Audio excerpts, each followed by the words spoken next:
This is good.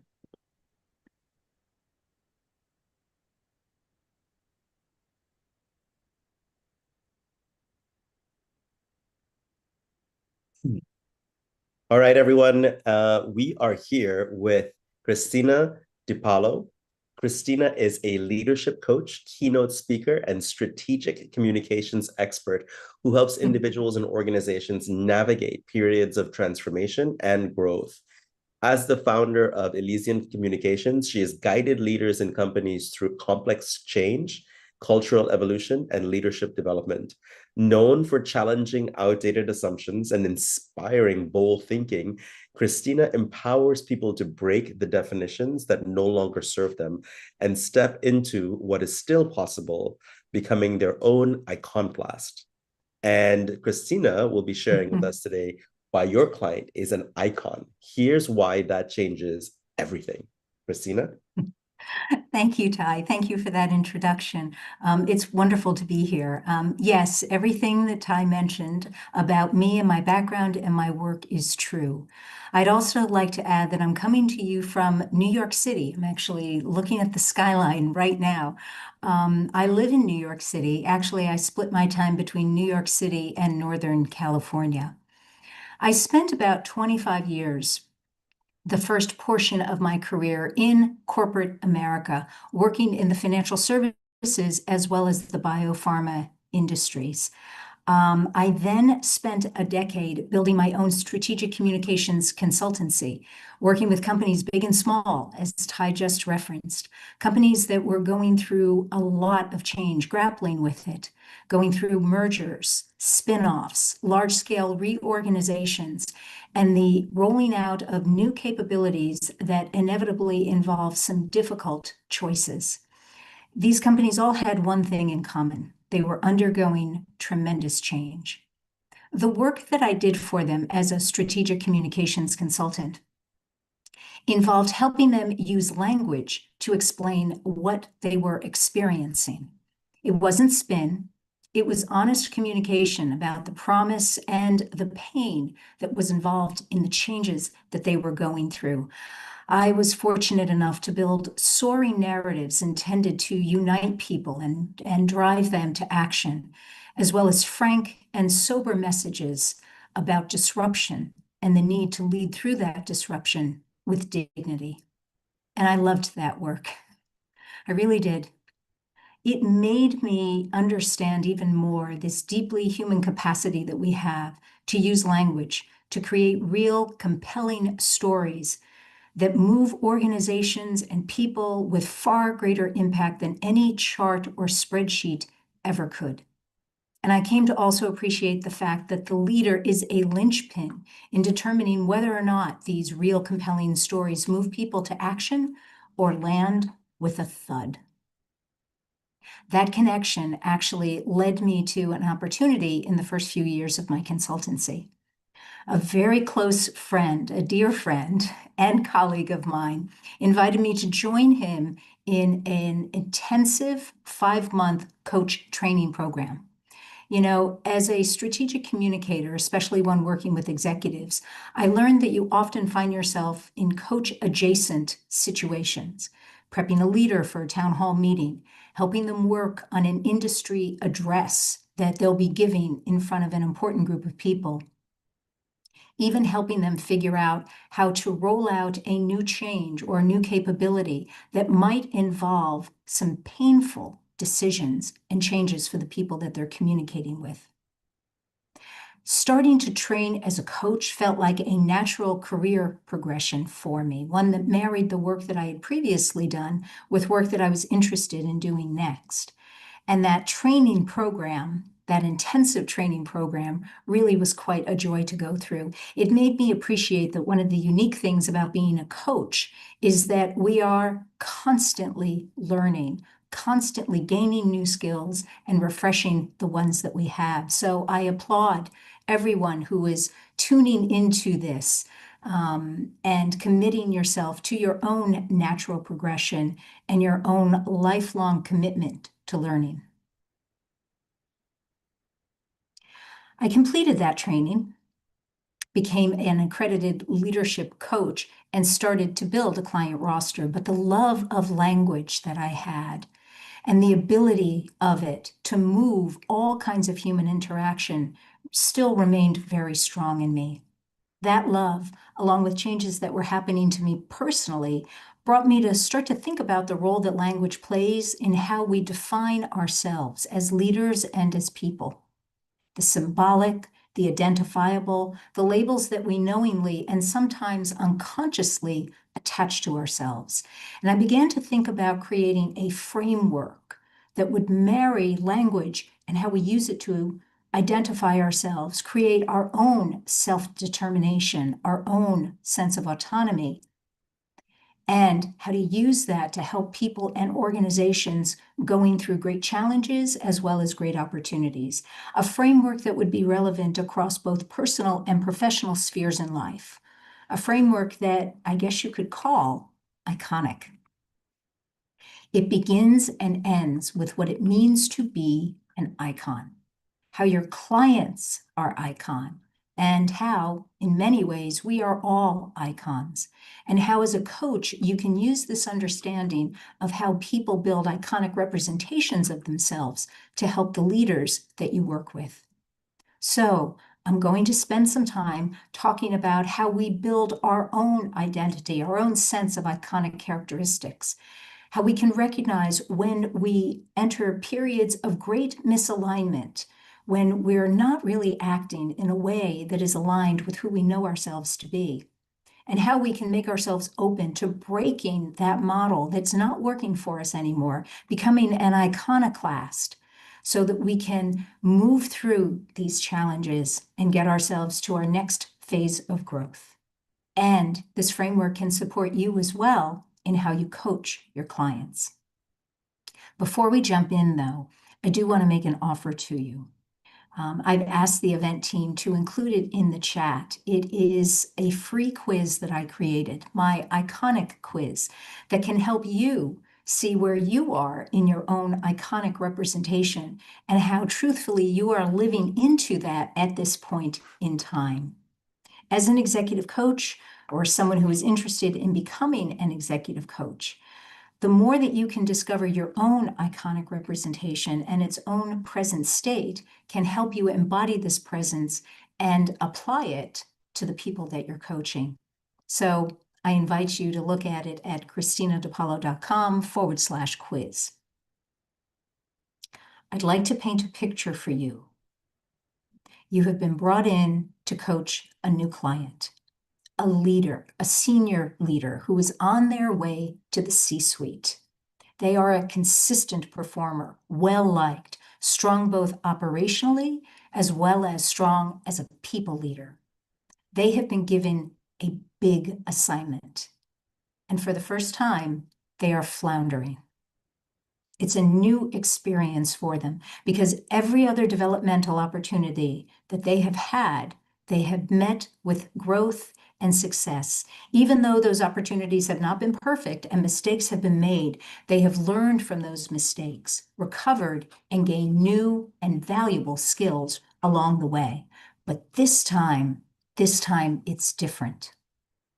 Now, granted, this assignment is the largest in scope of their entire career, and it is a clear marker that they must pass through in order to make it to the C-suite table. So you can imagine the pressure on them is quite intense.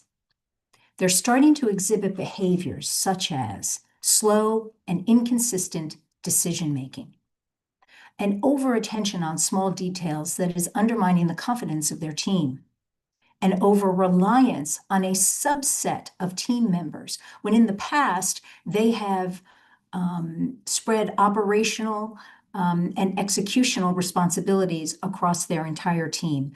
And they're taking on this rather unnatural, I'm too busy now persona that runs counter to the openness they have always shown to their peers and the people on their team. As one person that you interviewed during intake said, I'm starting not to recognize this colleague anymore. I understand that this is a big assignment, but they're not acting like they used to. They used to be exemplary, the kind of person that we all looked up to as a leader. I want them to understand that there are people around them who are here to help and support them. We all want them to succeed, but this reaction that they're showing, we really don't know how to understand it. In many ways, this leader had been an icon, which begs the question for you as a coach. Who are you really coaching? Is this situation causing them to veer away from their historic and inherent strengths and characteristics? Well, who you're coaching is an icon. If I were to ask you to describe an icon to me, you would probably say something like this. An icon is someone of superlative nature, a star, a celebrity, a well-known figure, historic or current day, someone who is looked upon as the embodiment of all that is wonderful and good and worthy and successful and intelligent. Even in my own small circle at work and in my local community, icons stand out. We think that icons walk among us, but they seem bigger than life, don't they? They exert a certain kind of gravitational force. They, in a sense, pull you toward them in direct proportion to what we perceive their bigness to be, their power, their wisdom, their charisma, and how much that bigness overwhelms our own. They are different from us. We are regular people. We live regular lives. We do regular things. We hope to have a positive impact on others, but it'll never be at the scale and scope of an icon. Well, what if I told you that definition of icon is wrong?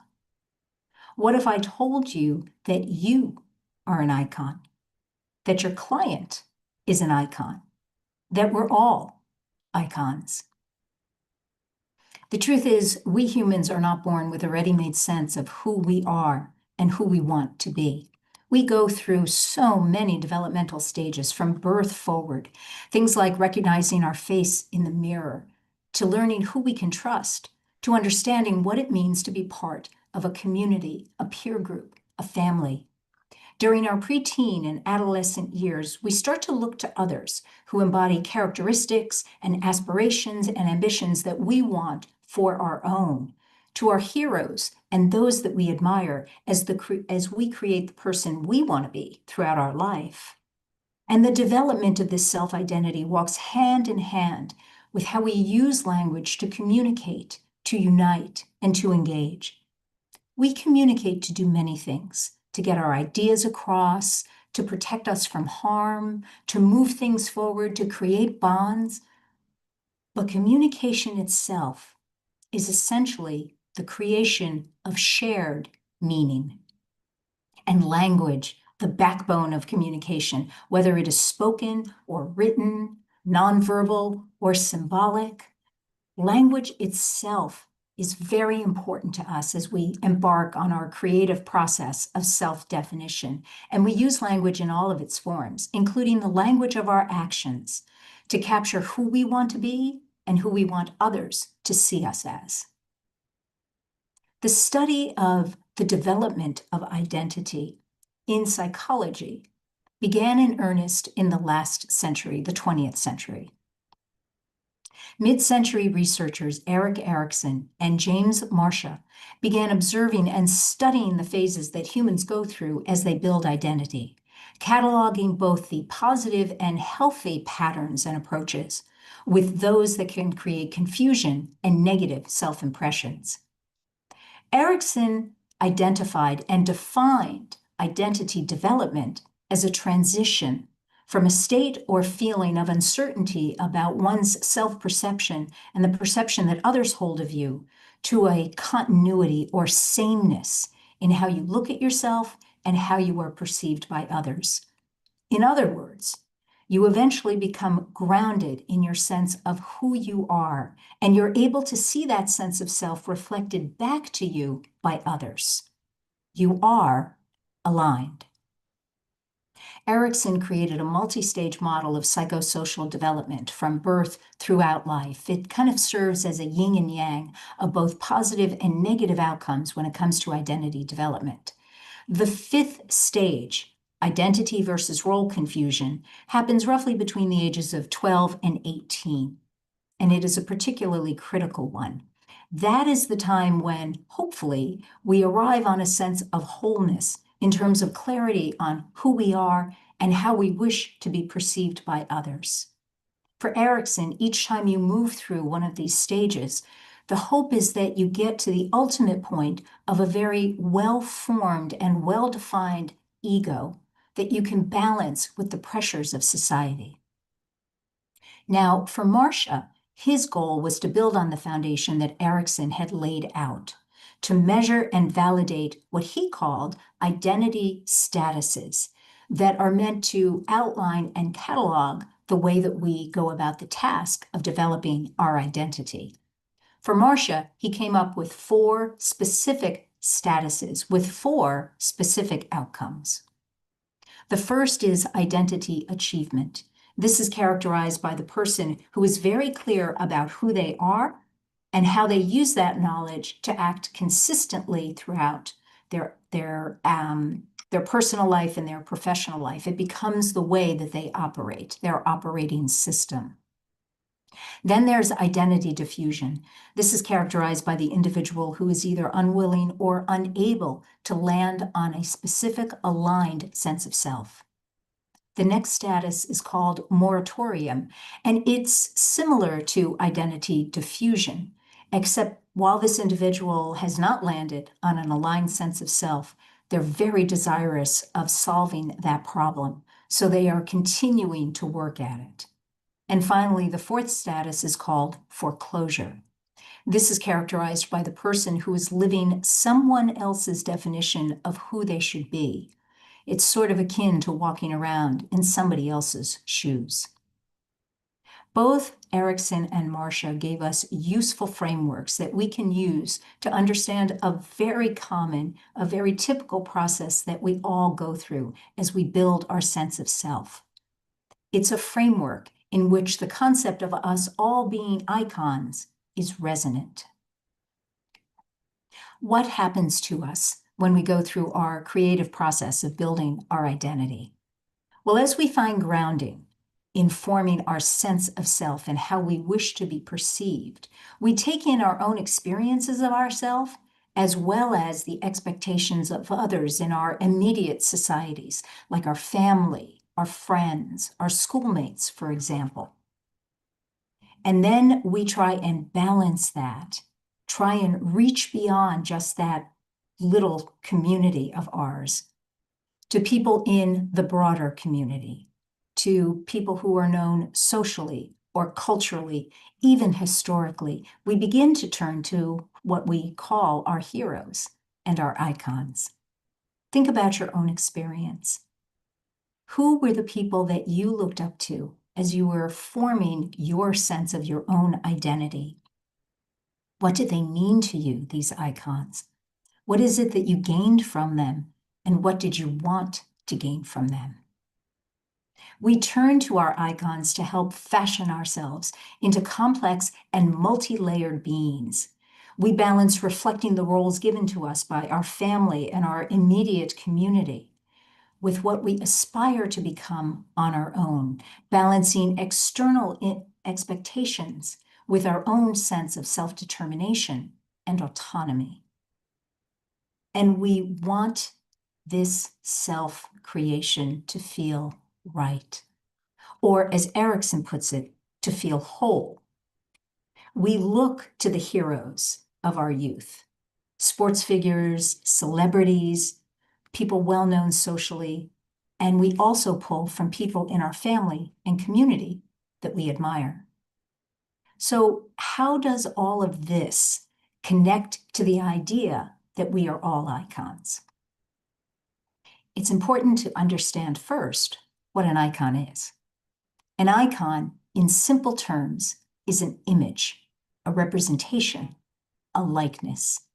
It communicates attributes, status, identity. The word itself comes from the ancient Greek word ikon, which means resemble. Icons act as symbols on behalf of their source and shortcuts to meaning. Now, many of us may be familiar with religious icons, statues and paintings that represent saints and holy people. But it's believed that religious icons actually are a derivation of ancient Egyptian Fayum portraits that were painted to honor their dead. The ancient Romans copied this practice to honor their own people who had passed in their lives. And eventually, early Christians started to use icons not to honor their own dead, but as religious symbols meant to reflect the divine. And in fact, worshipers sometimes thought that these images themselves were so powerful that they worshiped the image as having mystical properties. In our current age of hyper mass media, we still use icons. They hold a universality within a particular group or across groups. They become stand-ins for population-wide ideals and aspirations, making real for many concepts that might seem theoretical. In his book, Icons of Dissent, Jeremy Presthold talks about the power that icons have as clear, simple illustrations of the zeitgeist or of social or political movements. They resemble to others in their actions, their characteristics, their lived values, the embodiment of individual beliefs and aspirations. They hold resonance and are important to populations, and that's why they become revered. As we individually, though, create and develop our own identity, as we embody or reject certain characteristics or attributes that reflect who we are and who we wish to be, we are in the process of becoming icons, representations, likenesses, and symbols, shortcuts to the more complex meaning that each of us hold in our experience being a human being. Shortcuts to meaning that communicate to us and to others who we really are. And people interact with us through our iconic representations. They connect to us and with us through the icons that we embody. And so that makes each of us an icon. Each of us represents a particular set of characteristics that those who know us can quickly identify. Each of us represents and symbolizes attributes that function as a shortcut to meaning for ourselves and others. And each of us, hopefully, had successfully created that sense of self long ago, and we continue to live in alignment with it. You know that you are living aligned with your iconic self when that alignment feels palpable to you, or as Erickson put it, when you feel a sense of wholeness. But that is not the experience that the client in our example is having. Far from it. In fact, you could say that they are going through a period of misalignment. The pressure of this important assignment is leading to behaviors and outcomes that are really running counter to who that person has historically been and who they know themselves as. It's not aligned with the iconic self that they had once aspired to be. As a coach, it's valuable to understand how your clients use identity and self-determination to communicate through iconic representations who they are and how they wish to be known. It's important to understand how they operate through those representations, because the characteristics and attributes that make up who they are and the iconic representation that they show up as both infuse and inform the way that they lead. It's equally important to understand if and when that client is falling into misalignment, getting out of sync with their iconic representation, because that is an opportunity for you to help them navigate through this misalignment. We know in life, nothing stays frozen in place. An iconic identity is tested time and time again throughout life. Sometimes during those times of testing, your sense of internal alignment can slip, which very much seems to have happened to our client in the example. What happens when those icons that you represent and you had been aligned with now are out of sync? When you're increasingly operating in ways that don't seem like who you truly are, and when your client, for example, is showing up with behaviors under pressure that are pulling them away from what they historically have succeeded at, to the point where their future opportunities might be scuttled. Well, in those instances, you and your client are experiencing a watershed moment. A watershed moment is a time of deep tension. It is a transition point, can be quite challenging and tends to be difficult. A time when you realize that what you are in the world is out of alignment with who you know yourself to be. That bears repeating. What you are in the world is out of alignment with who you know yourself to be. When the iconic representation you're living now is not the representation that you had once aspired to become. Watershed moments not only happen to people, they can happen to entities, to institutions and companies. Think about when companies find that they suddenly don't understand their market anymore, that they are out of alignment and are operating in ways that don't meet what people had always experienced from them. They may not know how to meet the demands of current and future customers. Watershed moments can happen collectively as well. Those moments when a society suddenly feels that they don't understand the world that they are living in, that what they had once believed in and held as true, both as a society or a country, is out of sync with what they are currently experiencing.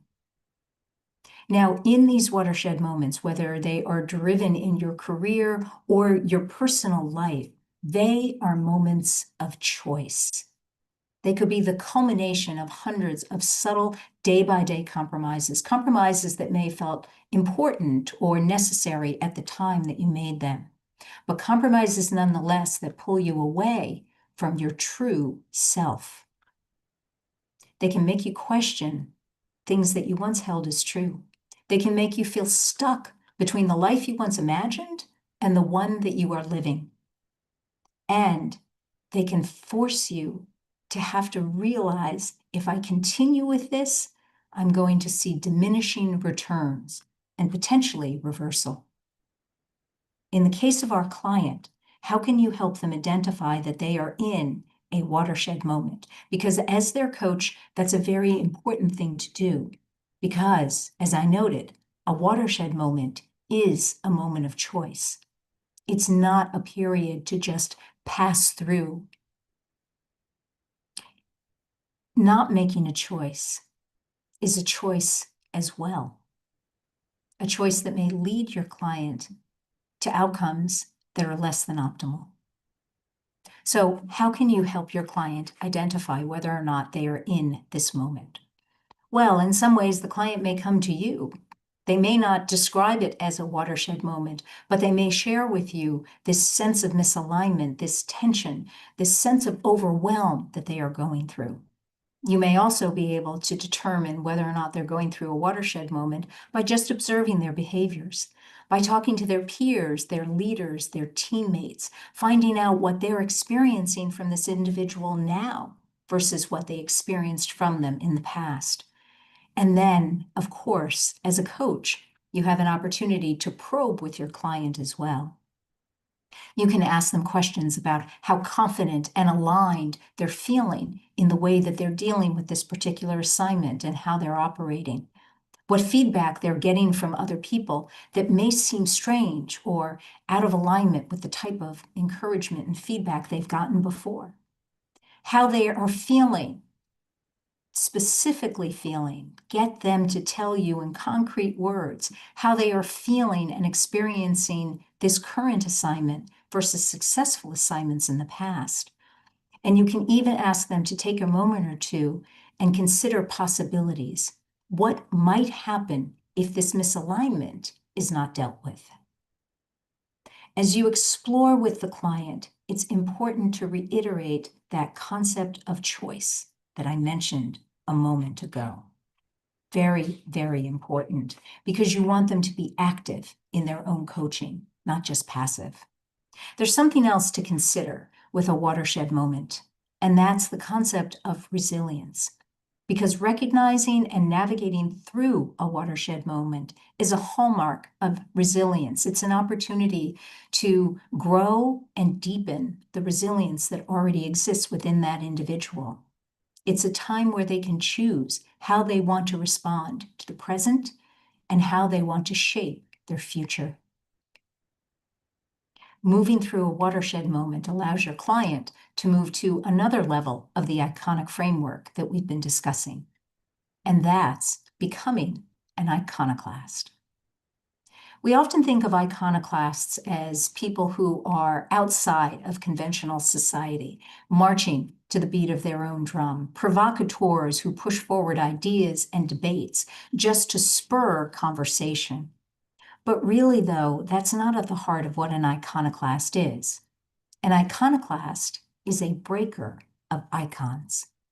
Iconoclasts are the people who push against cherished beliefs and ways of operating that have long outlived their usefulness and have veered from their true original intention.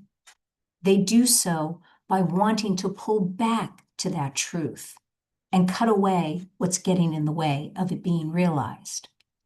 They are masters at fixing misalignment. Let me share with you an historic example of an iconoclast to illustrate that point of fixing misalignment. In 1517, a German priest, former monk, and theologian was so incensed by the arrival of indulgences, the practice of indulgences in his country, to help pay for the rebuilding of St. Peter's Basilica in Rome, that he wrote a protest letter called The Disputation of the Power and Efficiency of Indulgences. And he nailed that letter to the church door of the All Saints Church in Wittenberg, Germany. That letter became known as the 95 Theses, and it was the spark that brought about Protestantism. That German priest was Martin Luther. Martin Luther was calling out this practice of indulgences, of payments to the church for the forgiveness of sins and the bestowing of grace upon a person. It sort of operated like a get-out-of-jail-free card. You give something of material value to your local church, your sins are forgiven, grace is bestowed, and your chances of getting into heaven in the afterlife are increased. Now, Luther held a very different view of what grace is and how it is bestowed. Grace comes from God, and it can only be bestowed by God, not by man. So the idea of buying your way to grace, buying your way to forgiveness, was incredibly misaligned with his understanding of what it meant to practice your faith and to live a godly life. So he called it out. And in doing so, he broke the accepted practice of his time. Iconoclasts share an intrinsic understanding about misalignment. They share the insight and the foresight to see that those cherished beliefs and ways of being that I mentioned a few moments ago have veered away from their true intention. Iconoclasts also possess courage in order to act on that knowing and birth or rebirth the new and the true.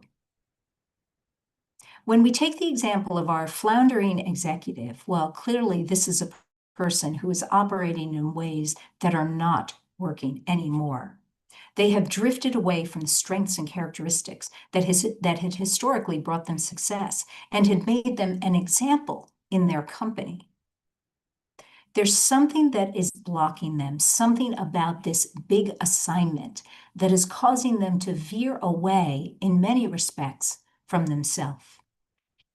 It's important, therefore, that they recognize how and where they are out of alignment and to take on the courage of fixing that misalignment with you, finding a way to deal with these negative behaviors. In other words, to find a way to break what is not working to redefine and realign themselves and be able to get back on track. So as your coach, how do you begin? Well, once you have helped your client understand that they are an icon filled with iconic characteristics and combinations of attributes that make them who they are, once they come to recognize that they very well may be living through a watershed moment, and once they accept the mantle of becoming an iconoclast to break what is not working, well, then the two of you can get to fixing that misalignment. And as a coach, we know about the power of the right question. You can invite them to talk about how did they once define themselves? What were those characteristics and attributes and aspirations that they had that brought them success, made them feel aligned and right in how they were operating? How and what got them off track?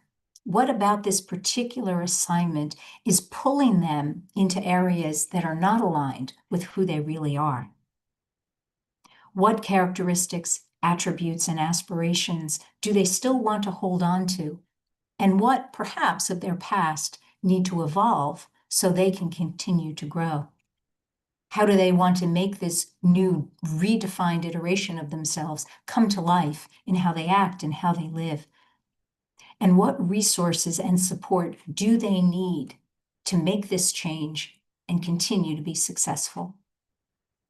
Looking at the people that you coach through this iconic framework can bring them permission to understand if and when they are in a watershed moment and what they need to do to evolve beyond it.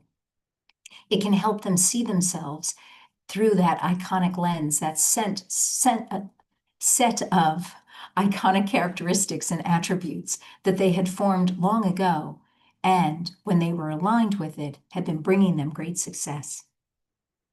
This lens can also help you as a coach.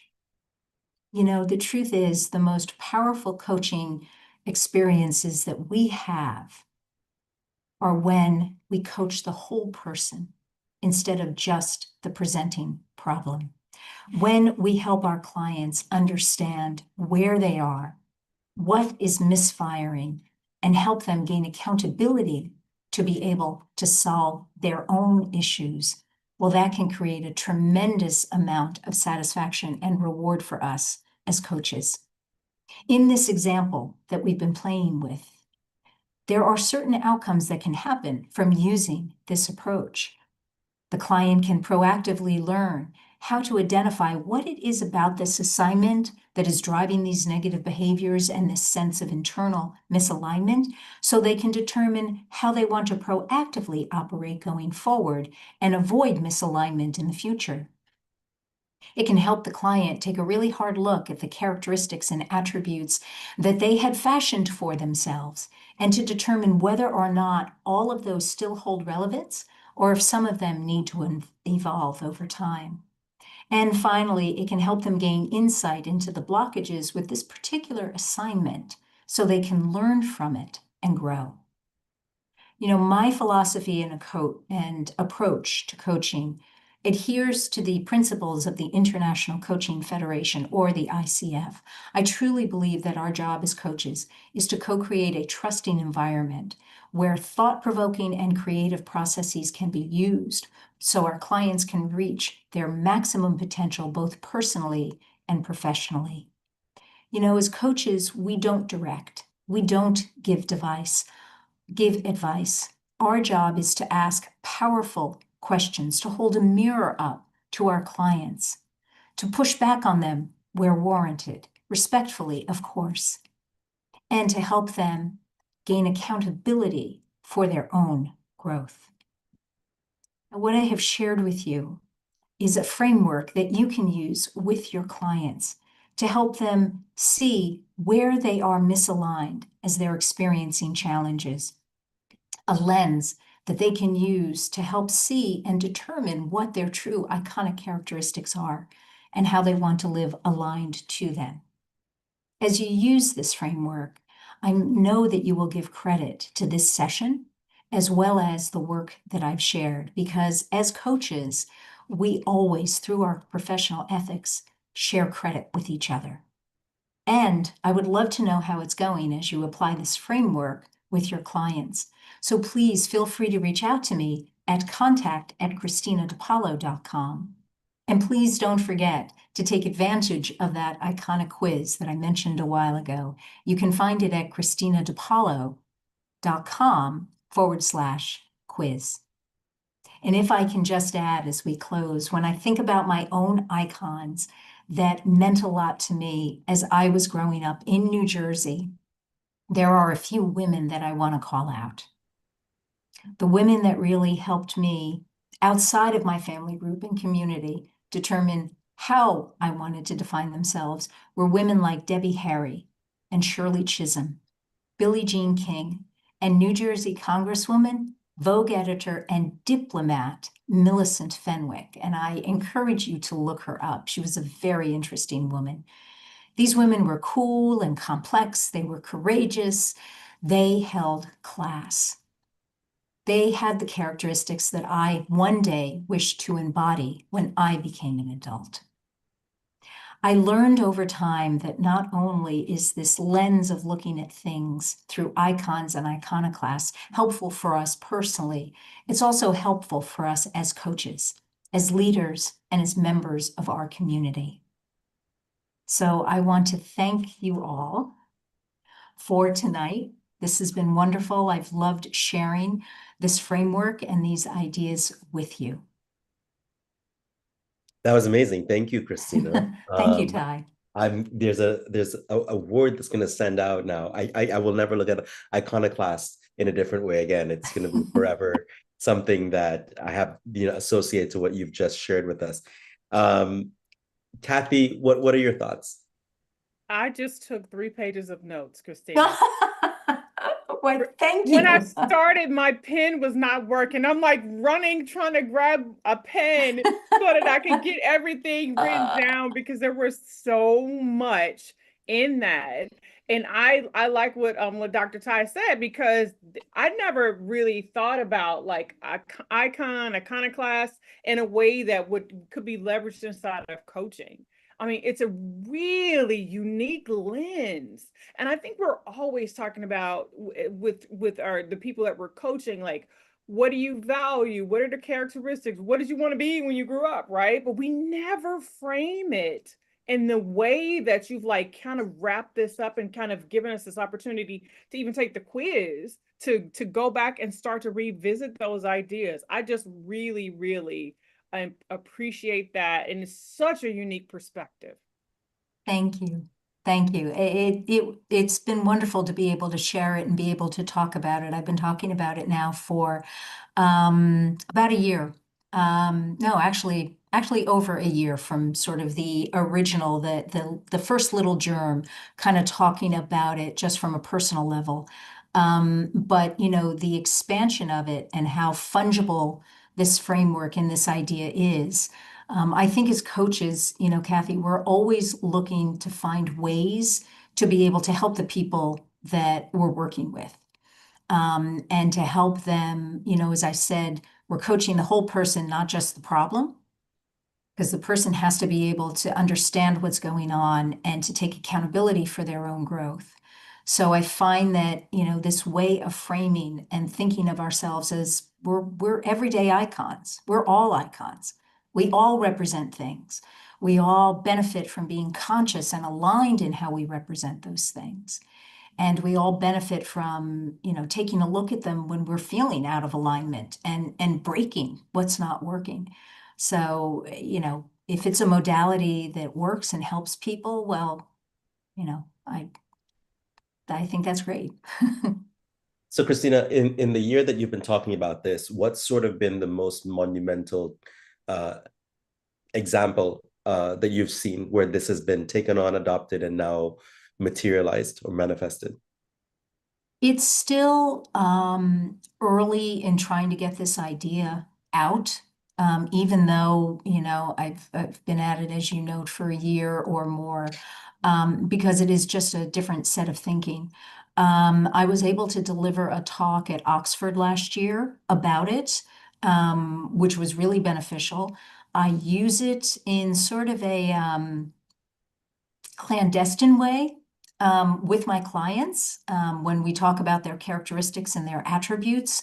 But, as I build this out, I think the value will come from, creating a platform that'll be easier for people to be able to use.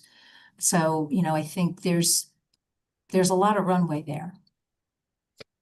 Yeah, I like that because, as you know, a movement takes time to build, right? And so you just have to stay consistent and keep building the followers, the people to understand and gain the awareness of the movement. And then you'll see transformation in mass. Absolutely. I think, not to kind of go off on a tangent, but at least my experience when it comes to this social media saturated world that we live in is that we don't give ourselves the luxury of really thinking about things. So I've been very intentional in not wanting to just put it out there as a couple of phrases or a couple of images with the word icon next to it, because then it becomes right a thing that people put on as opposed to something that they deeply understand about themselves. So yeah, you're right. It takes time, but it's worth it, I think. But okay, before we sign off, I just wanted to, did anybody else have anything? I know Oliver is still with us. Yeah, I just a comment. I love how I'm I love language.